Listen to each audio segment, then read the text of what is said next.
Digital യുഗത്തിൽ കുട്ടികളെ സുരക്ഷിതവും ഉത്തരവാദിത്വമുള്ളതായ ഡിജിറ്റൽ പൗരന്മാരായി വളർത്തിയെടുക്കുക എന്ന ലക്ഷ്യത്തോടെ കണ്ണാടി ഹയർ സെക്കൻഡറി സ്കൂളിലെ ലിറ്റിൽ കൈറ്റ്സ് യൂണിയന്റെയും സീഡ് ക്ലബിന്റെയും നേതൃത്വത്തിൽ safe net, smart step, safe future എന്ന പേരിൽ വിപുലമായ സൈബർ സുരക്ഷാ ബോധവൽക്കരണ യജ്ഞം സംഘടിപ്പിച്ചു.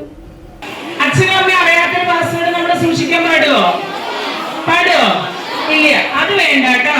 അപ്പൊ ഇന്നെ നിങ്ങൾ എന്ത് ചെയ്യണം? ആ ലോക്കിയുടെ ആപ്പൊക്കെ തുറന്നു കൊടുക്കോ? ലോക്കിയുടെ ആപ്പിനെ തുറന്നു കൊടുക്കണം. അത് എന്റെ പ്രശ്നം, ശരിയോ? എന്റെ പ്രോബ്ലം നമ്മുടെ ജീവിതമാണ് അവിടെ ലോക്ക് ചെയ്ത് വെച്ചിരിക്കുന്നത്.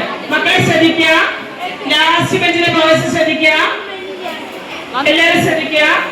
ഏറ്റവും ഇമ്പോർട്ടന്റ് ഒരു കാര്യം, അച്ഛൻ സ്ട്രോങ്ങസ്റ്റ് പാസ്വേഡ് ആയിരിക്കണം അവരോട് പറയുക. പക്ഷേ നമ്മൾ ആ ഫോണില് ഒരു ആപ്പ് ലോക്ക് ചെയ്യരുത്. ശബരി VLNM UP സ്കൂളിൽ നടന്ന പരിപാടി തേങ്കുറിശ്ശി ഗ്രാമപഞ്ചായത്ത് പ്രസിഡന്റ് S. സംഗീത വിജയകുമാർ ഉദ്ഘാടനം ചെയ്തു. ഡിജിറ്റൽ ലോകത്ത് കുട്ടികൾ നേരിടുന്ന വെല്ലുവിളികളെ അതിജീവിക്കാൻ സൈബർ സുരക്ഷയെക്കുറിച്ചുള്ള അറിവ് ഓരോ വിദ്യാർത്ഥിക്കും അനിവാര്യമാണെന്ന് അവർ ഉദ്ഘാടന പ്രസംഗത്തിൽ പറഞ്ഞു. പരിപാടിയിൽ ലിറ്റിൽ കൈറ്റ്സ് വിദ്യാർത്ഥികൾ തന്നെയാണ് പരിശീലകരായി മാറിയത്. ഓൺലൈൻ തട്ടിപ്പുകൾ, സൈബർ കുറ്റകൃത്യങ്ങൾ, സോഷ്യൽ മീഡിയയുടെ സുരക്ഷിത ഉപയോഗം, ശക്തമായ പാസ്വേഡ് തിരഞ്ഞെടുക്കൽ, വ്യക്തിഗത വിവരങ്ങളുടെ സംരക്ഷണം, ഡിജിറ്റൽ ഫുട് പ്രിന്റ്, സൈബർ ബുള്ളിയിങ്, ഉത്തരവാദിത്വമുള്ള ഡിജിറ്റൽ പെരുമാറ്റം തുടങ്ങിയ വിഷയങ്ങളിൽ അവർ സഹപാഠികൾക്ക് ലളിതവും പ്രായോഗികവുമായ ക്ലാസുകൾ അവതരിപ്പിച്ചു. പരിപാടിയുടെ ഭാഗമായി സീഡ് ക്ലബിലെ വിദ്യാർത്ഥികൾ സൈബർ സുരക്ഷയുടെ പ്രാധാന്യം ഉൾക്കൊള്ളുന്ന ബോധവൽക്കരണ സ്കിറ്റ് അവതരിപ്പിച്ചു.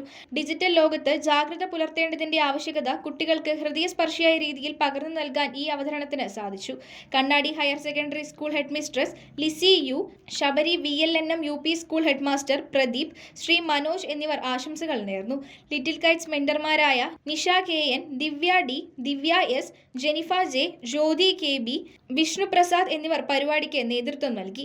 പരിപാടിയുടെ തുടർച്ചയായി ASBS മന്നളൂർ സ്കൂളിലും സൈബർ സുരക്ഷാ ബോധവൽക്കരണ പരിപാടി സംഘടിപ്പിച്ചു.